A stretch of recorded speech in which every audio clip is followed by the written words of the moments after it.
برتر تہذیب کی غلامی کے احساس میں سیکھی جاتی ہے۔ چنانچہ زبان کے ساتھ مغربی تہذیب اپنے بیشتر لوازمات سمیت در آئی تھی۔ سلام کی جگہ ہیلو ہائے، لباس میں جینز شرٹ، انگریزی میوزک اور فلمیں وغیرہ زندگی کا لازمہ تھے۔ تاہم عاصمہ خاندانی طور پر نو دولتی پس منظر کی نہیں بلکہ خاندانی رئیس تھی، اس لیے کم از کم ظاہر کی حد تک ایک درجے کی تہذیب و شرافت، بڑوں کا ادب، لحاظ اور رکھ رکھاؤ پایا جاتا تھا۔ اسی لیے میں نے اس دوستی کو گوارا کر لیا تھا کہ شاید لیلا کی صحبت سے عاصمہ بہتر ہو جائے۔ لیلا سے اس کی دوستی کالج کے زمانے میں ہوئی۔ معلوم نہیں دونوں کے مزاج اور کیمسٹری میں کیا چیز مشترک تھی کہ پس منظر کے اعتبار سے کافی مختلف ہونے کے باوجود کالج کی رفاقت عمر بھر کی دوستی میں بدل گئی۔ مگر بدقسمتی سے اس دوستی میں عاصمہ نے لیلا کا اثر کم قبول کیا اور لیلا نے اس کا اثر زیادہ قبول کر لیا۔ لیلا میری بیٹی ضرور تھی مگر بدقسمتی سے وہ میری جیسی نہ بن سکی۔ مجھ سے زیادہ وہ اپنے سب سے بڑے بھائی جمشید کی لاڈلی تھی، وہی بھائی جو میرا پہلوٹی کا بیٹا تھا اور اسی کی طرح میدان حشر میں کہیں بھٹک رہا تھا۔ ایک طرف بڑے بھائی کا لاڈ پیار اور دوسری طرف عاصمہ کی دوستی۔ یہ عاصمہ اکلوتی ہونے کے ناطے خود والدین کی لاڈلی اور ناز و نعم میں پلی بڑی تھی۔ نتیجہ یہ نکلا کہ آج حشر کی اس خواری میں سے اسے اپنا حصہ وصول کرنا پڑ رہا تھا۔ میرے زمانے کی بیشتر اولادوں کو ان کے والدین کے لاڈ پیار نے برباد کر کے رکھ دیا تھا۔ اولاد ہر دور میں والدین کو محبوب رہی ہے۔ میرے زمانے میں یہ عجیب سانحہ رونما ہوا تھا کہ ماں باپ اپنے بچوں کے عشق میں اس طرح گرفتار ہوئے کہ خود ان کے کھلونے بن گئے۔ شاید یہ کم بچوں کا اثر تھا۔ پہلے ہر گھر میں 8-10 بچے ہوتے تھے، اس لیے والدین ایک حد سے زیادہ بچوں پر توجہ نہیں دیتے تھے۔ مگر میرے زمانے میں والدین کے 2-3 ہی بچے ہوتے تھے اور ان کی زندگی کا واحد مقصد یہی بن گیا تھا کہ اولاد کے لیے سارے جہاں کی خوشیاں سمیٹ کر لاتے۔ وہ ان کے ناز نخرے اٹھاتے، ان کی تربیت کے لیے ان پر سختی کرنے کو برا سمجھتے، ان کی ہر خواہش پوری کرنے کو اپنا مقصد بنا لیتے، ان کو بہترین تعلیم دلوانے کے لیے اپنا سب کچھ لٹا دیتے، یہاں تک کہ ان کے بہتر مستقبل کی خاطر ان کو دوسرے ملکوں میں تعلیم کے لیے بھیج دیتے، اور آخرکار یہ بچے بوڑھے والدین کو چھوڑ کر ترقی یافتہ ممالک میں سیٹ ہو جاتے۔ یہ نہ بھی ہو تب بھی نئی زندگی میں ماں باپ کا کردار بہت محدود تھا، لیکن ماں باپ اس سب کے باوجود بہت خوش تھے۔ والدین کے نزدیک دین کی بنیادوں سے بچوں کو واقف کرانے سے زیادہ اہم یہ تھا کہ بچوں کو منہ ٹیڑھا کر کے انگریزی بولنا سکھا دیں۔ ایمان و اخلاق کی تعلیم دینے سے زیادہ ضروری یہ تھا کہ انتہائی مہنگے تعلیمی اداروں میں اعلیٰ تعلیم دلوا دیں۔ خدا کی سچی محبت، اس کے بندوں سے محبت اور خلق کے خدا کی خیر خواہی کے بجائے اپنے والدین سے مفاد پرستی کی تعلیم حاصل کرتے۔ بچوں کو خاندان کے بزرگوں کے بجائے ٹی وی کی تربیت گاہ کے حوالے کیا جاتا، جہاں تہذیب و شرافت اور اخلاق و شائستگی کے بجائے خواہش پرستی اور مادیت پسندی کا ایک نیا سبق ہر روز پڑھایا جاتا۔ آخرت کی کامیابی کے بجائے دنیا اور اس کی کامیابی کو اہم ترین مقصد بنا کر پیش کیا جاتا تھا۔ خدا، دین اور آخرت بس رسمی سی باتیں تھیں۔ دینداری کی آخری حد یہ تھی کہ کسی مولوی صاحب کے ذریعے سے بچے کو قرآن مجید ناظرہ پڑھوا دیا جاتا۔ رہا اس کا مفہوم تو نہ وہ مولوی صاحب کو معلوم تھا، نہ والدین کو، اور نہ کبھی بچوں ہی کو معلوم ہو پاتا۔ یہ لوگ کبھی سمجھ کر پڑھ لیتے تو انہیں معلوم ہو جاتا کہ قرآن دنیا کی فلاح کے ذکر سے اتنا ہی خالی ہے جتنا ان کی زندگیاں آخرت کے تذکرے سے۔ اس کا سبب پچھلی دنیا میں کسی کی سمجھ میں آیا ہو یا نہیں، آج بالکل واضح تھا۔ جو دنیا میں گزاری وہ تو زندگی تھی ہی نہیں، وہ تو محض امتحان کا پرچہ تھا یا راہ چلتے مسافر کا کسی سرائے میں گزارا ہوا ایک پہر۔ زندگی تو یہ تھی جو کبھی ختم نہ ہونے والی ایک انتہائی تلخ حقیقت بن کر آج سامنے آ کھڑی ہوئی تھی۔ ہم ذرا قریب پہنچے تو آسما کی نظر مجھ پر پڑی۔ اس نے لیلا کو ٹھوکا دیا۔ لیلا نے گھٹنوں سے سر اٹھایا، اس کی نظر میری نظر سے چار ہوئی۔ ان آنکھوں میں ایسی بے بسی، وحشت اور دکھ تھا کہ میرا دل کٹ کر رہ گیا۔ وہ اٹھی، بھاگ کر مجھ سے لپٹ گئی اور پوری قوت سے رونے لگی۔ اس کی زبان سے ابو ابو کے سوا کچھ اور نہیں نکل رہا تھا۔ میں بڑی مشکل سے خود پر ضبط کر رہا تھا۔ مجھے محسوس ہوا کہ یہ اگر روتی رہی تو کہیں میرے ضبط کا بند بھی میرا ساتھ نہ چھوڑ دے۔ میں نے اس کے سر پر ہاتھ پھیر کر کہا، بیٹا چپ ہو جا، میں نے تجھے بہت سمجھایا تھا نا، اس دن کے لیے جینا سیکھو، دنیا سوائے ایک فریب کے اور کچھ نہیں۔ ہاں آپ ٹھیک کہتے تھے، مگر میری آنکھوں پر پٹی بندھی ہوئی تھی۔ یہ کہتے ہوئے اس کی سسکیوں کی آواز اور بلند ہو گئی۔ وہ میرے سینے سے لگی ہوئی تھی اور میری نظروں کے سامنے سے اس کی پیدائش، بچپن، لڑکپن، جوانی اور زندگی بھر کے تمام مراحل کی تصویریں گزر رہی تھیں۔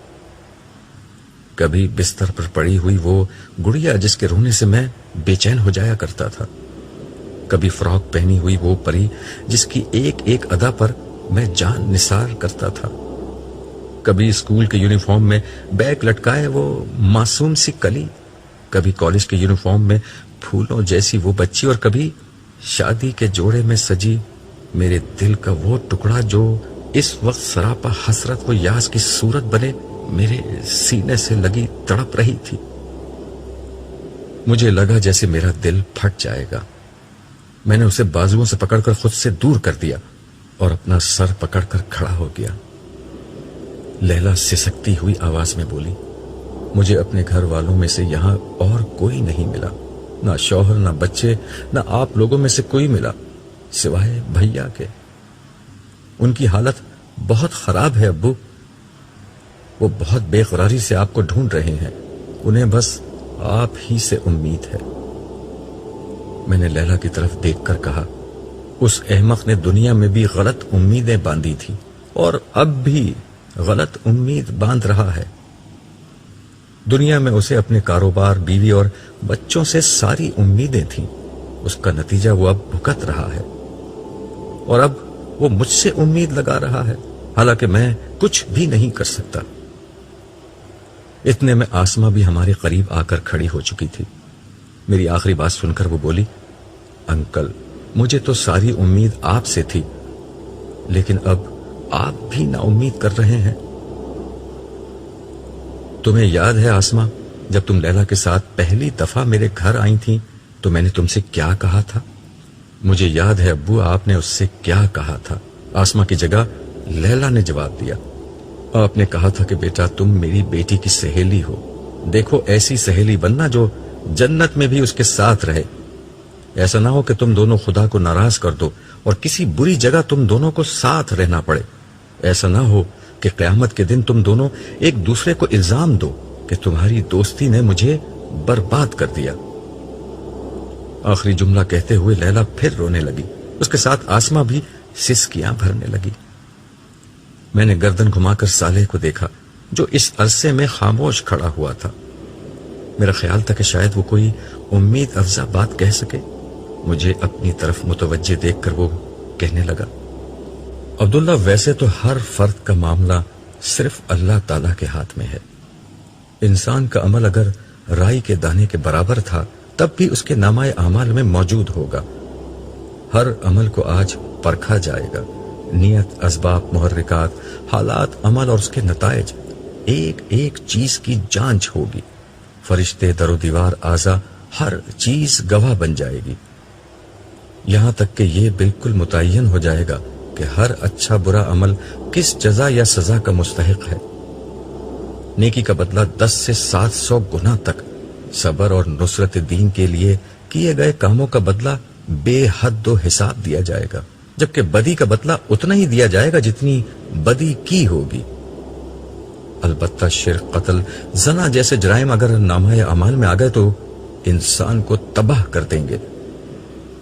جبکہ مال یتیم کھانا، وراثت کا مال ہڑپ کرنا، تہمت لگانا وغیرہ جرائم اتنے خطرناک ہیں کہ ساری نیکیوں کو کھا کر انسان کو جہنم میں پہنچا سکتے ہیں۔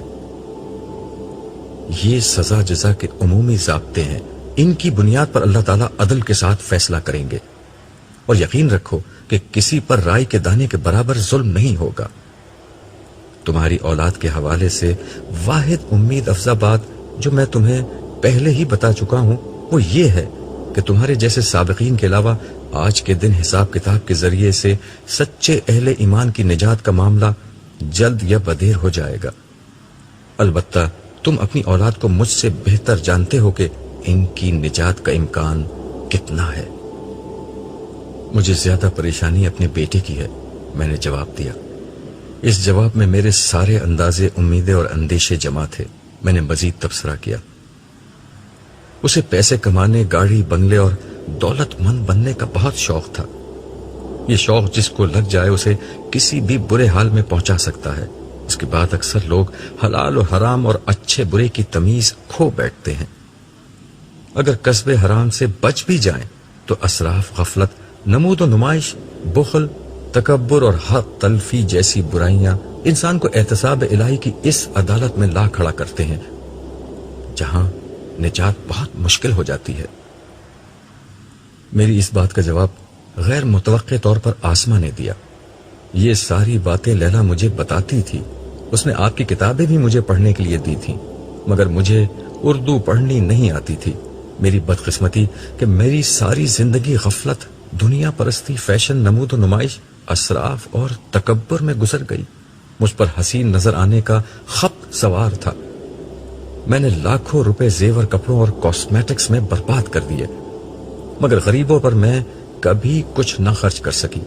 کبھی کیا بھی تو اس کو بہت بڑا احسان سمجھا، حالانکہ اللہ نے ہمیں بہت مال و دولت عطا کیا تھا۔ یہی نہیں، مجھے جب غصہ آتا تھا تو میں بے دریغ اسے کمزور لوگوں پر اتارتی تھی۔ باحیا لباس پہننا میرے نزدیک غربت کی علامت تھی۔ چغلیاں، غیبت، عیب جوئی میرے لیے معمولی باتیں تھیں۔ یہ معمولی باتیں آج اتنا بڑا روگ بن جائیں گی، مجھے نہیں معلوم تھا۔ یہ کہہ کر ایک دفعہ پھر وہ پھوٹ پھوٹ کر رونے لگی۔ لیلا افسردہ لہجے میں بولی، اس کے امی ابو بہت برے حال میں ہم سے ملے ہیں، ان کے ساتھ پتہ نہیں کیا ہوگا۔ پھر وہ مجھے دیکھ کر بولی، ابو میرے ساتھ کیا ہوگا؟ یہ کہتے ہوئے اس کی آنکھوں سے آنسو جاری تھے۔